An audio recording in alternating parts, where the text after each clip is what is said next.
One of the reasons why Uganda is greatly endowed with very high biodiversity is because of her diverse topographic formations. This diverse setup is a result of the tectonic forces that took advantage of the Earth's crust along the lines of weakness several million years ago.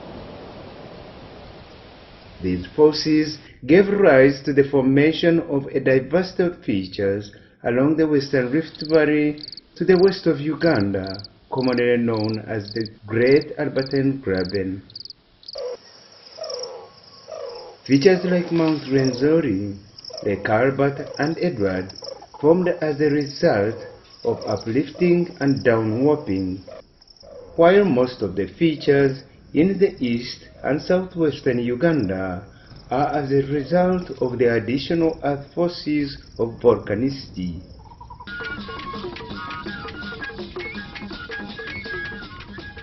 The mountains of Muhabura and her sister Lake Bunyonyi and Mutanda can definitely confirm these actions. Whereas to the east of Uganda, along the boundary with Kenya, the lineup of the features are a mixture of volcanicity, uplifting, and downwarping. You have a number of outcropping landforms, also Kadam Mountain, Napak Mountain. You go north, you find Moroto, but then even along the route, you really see so many outcrops of landforms, and those are really beautiful. They form a very beautiful landscape of Kidepo. Now in Karamoja, they are very rich in biodiversity, the animals, the birds, and the trees as well. And all these beautiful mountain ranges, beautiful people and culture. You know, if all this is blended together, we can actually get some good income from the Karamoja region. When Winston Churchill first crowned Uganda the Pearl of Africa, he must have been standing somewhere right here, comparing the beauty of Uganda with the neighboring territory. In fact, tourists who fail to view the three East African countries of Kenya, Sudan, and Uganda from Mount Elgon all come to Mount Kadam, where visibility of the three is clear.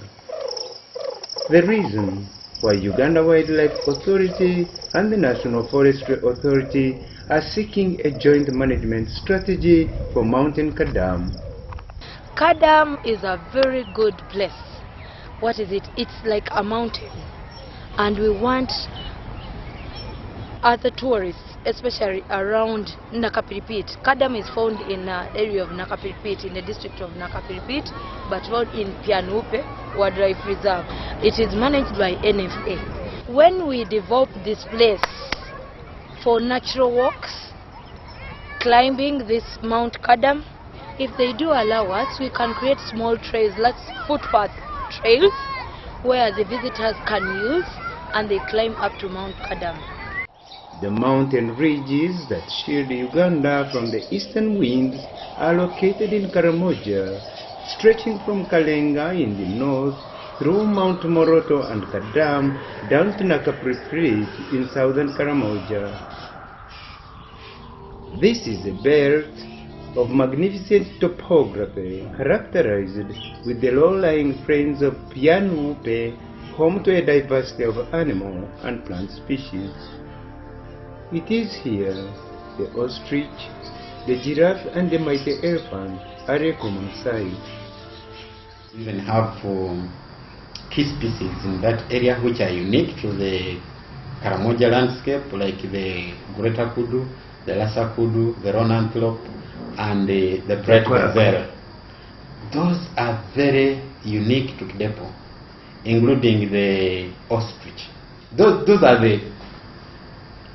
the species that you cannot find elsewhere in Uganda apart from the Karamoja landscape. This abundance of nature mixes well with the native Karamojong to crown Uganda a place gifted by nature. The journey to Kidepo Valley National Park is an exciting one, trekking through the flat plains of Martinico and Bokora, across numerous rivers of sand, up to Katurum Rock, a magnificent feature that forms a center of attraction. And just in the center of this basin-like depression lies the Katurum Lodge, built to accommodate the ever-increasing number of tourists who flock here to witness what nature has to offer. The animals of Kidepo present nature in its original form. The park's remoteness has kept them virgin and undisturbed in their natural society.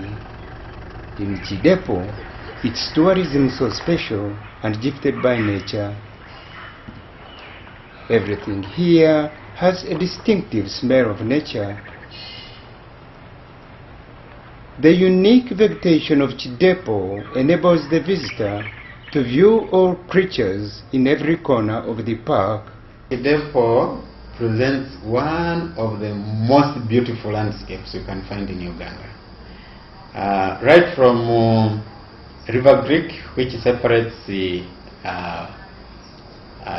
Gwen district with the Nakapiripit, you find a multitude of habitats ranging from the high altitude, forest, savanna, wetland, rivers, and that is a potential for high biodiversity output.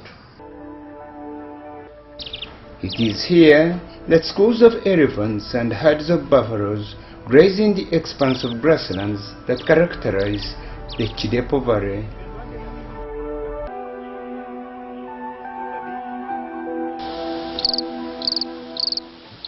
The waterbucks and other antelopes are a common sight in the valley of Kidepo.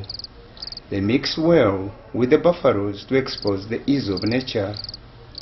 As you move down slope to the savanna, you really find another type of habitat that also has a number of species of animals. Antelopes are more common in those open savanna areas. As you vary the altitude and also the vegetation type, there's also variation in the type of species that you're likely to encounter.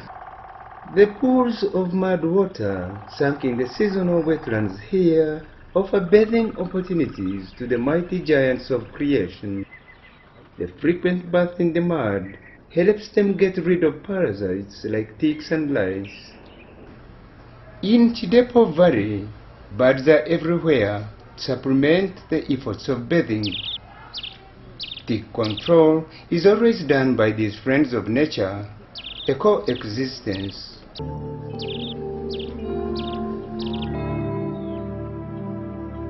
But maximum care must be taken as visitors trek from Katurum Lodge to the neighboring Kidepo Valley Lodge, where they have to spend the night in the magnificent bandas, all structured in the ambience of the wild. So next time you come bring me. I'm happy I've had a game drive and we've been able to see a very big herd of buffaloes. We saw some bush bats, we saw some elephants, and we also saw a pair of lions and zebras. The zebras were so beautiful, so graceful, and the elephants are amazing. The herd of elephants look like they are young. They don't look very old elephants, and the baby elephants are many also, which means that the environment is very conducive for them to multiply. Through the bedroom window, the guest has the opportunity to have a glance at Africa's biggest cat napping on the rock. The lion of Kidepo is a lazy creature, spending up to 18 hours a day sleeping. The other 4 hours are put aside for hunting and feeding.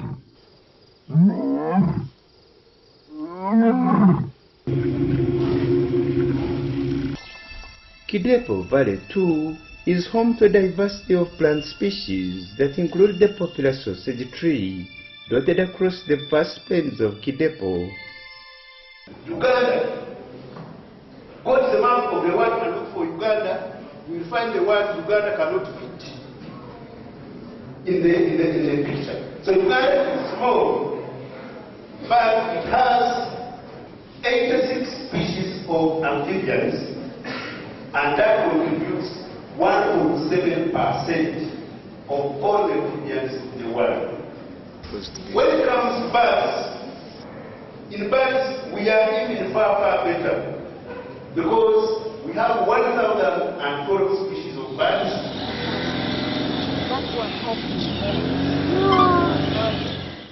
And that contributes 10.2%. Mammals, we have 345 species, and that contributes 7.5%. For your information, a small country like Uganda has the largest animal in the whole world and has the tallest animal in the whole world. The giraffe, the elephant, these are animals that are bring towards here. People of Karamoja, people of northern Uganda are very tall and graceful people, as beautiful as the giraffe. So the beautiful people of Karamoja.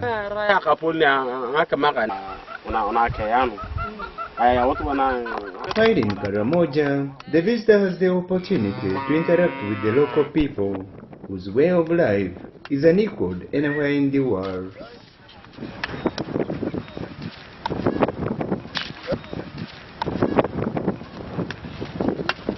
The Karamojong live in clustered enclosures, commonly known as Manyata.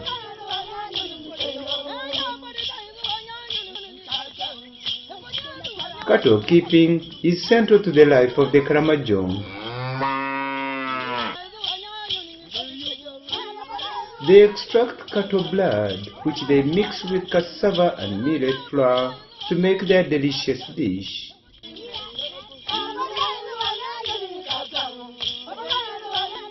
Their kraals are jealously protected with thorny fences, mainly from the wild animals and cattle rustlers from the neighboring Turkana of Kenya. But all in all, the Karamojong, who for many years have been leading a nomadic life, are now beginning to settle, where mixed farming takes center stage.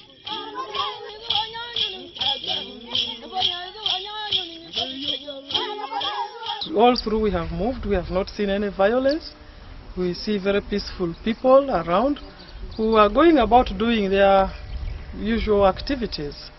They are grazing, they are digging, they are, having their communal activities, they are smartly dressed. Which was not like this 10 years Which is ago. not the story we used to hear about Karamoja in the past.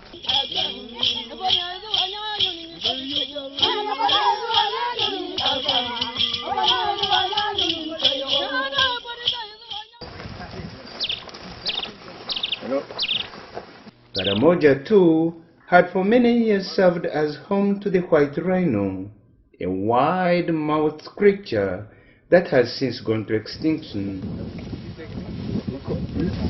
The name white rhino is derived from the shape of their mouth, wide-shaped rhino, and later simplified to white rhino.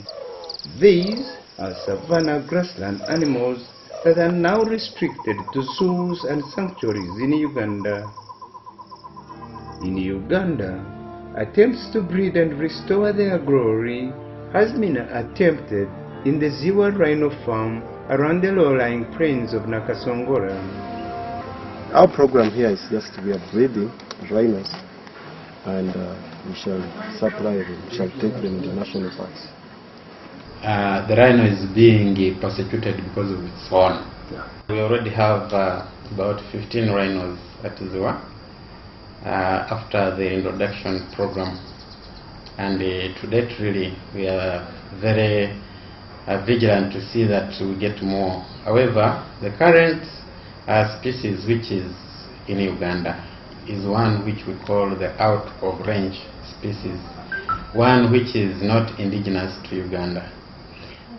Originally, we had the eastern black and then the northern white.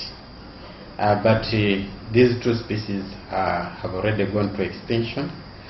And what we have currently is the southern white.